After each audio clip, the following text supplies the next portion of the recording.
All right, well, let's get into what happened Monday night. Susan, you were there. What stands out to you? How long I was there.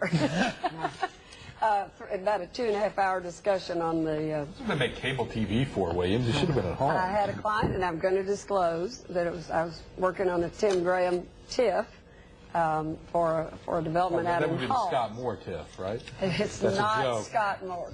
No, but he actually recused from that. But it was a fascinating evening, and I did go home about 10:30 or 11 and watch the rest of it on television. But, you know, there are no winners. You know, we talked about, are there winners and losers? In this case, there are just no winners on this. It's really gotten very personal, I think. And when that happens in politics, to me, it's like time to get out. And I just said this with Bill Shorey, the news director. It's sort of like Rome is burning.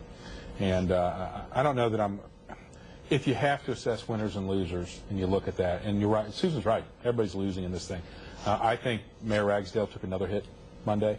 I think the Sheriff's Department came through better. I frankly think that they have a more tenable position as it relates to the alleged criticisms about overtime. The Sheriff says it was overtime, it was paid at our discretion, and we have the records to support it. So if there's going to be an audit and they can support that, I think it's going to be troubling. Now what's interesting is you have Dwight Vandevate now advocating for the mayor, who basically, who was the hatchet man for Tim Hutchison. Yeah. I mean, you talk about a guy that knows where the bodies are buried under the old administration. It's Dwight Vandevate. And now he's saying, look what we did. Look, this is what we did. These are all the bad things we did when I was with the Sheriff's Department. And you can't have it both ways. It's sort of interesting. It's like cutting your arm off to save the body. I would drive carefully if I were him.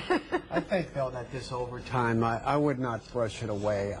Those who work in the private sector are familiar with the rules governing overtime. It's supposed to be paid in the same period.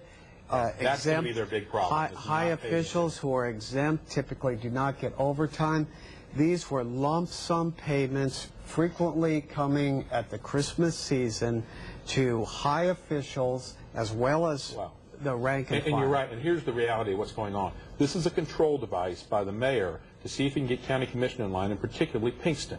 You've got Pinkston's wife working in the Sheriff's Department receiving overtime, and frankly it's Dwight Vandevate and the mayor going down there, get your people under control because we're going to out Paul Pinkston's wife for the overtime, and we're just going to continue to burn the earth until we get what we want. How does this help anybody? It doesn't. It doesn't. I mean, anybody. Who benefits from any of this? Yeah, we're seeing the culture revealed, though, is that there was an entitlement culture, and people spent money as they saw as they wanted to. And we're going to get more into that right after this.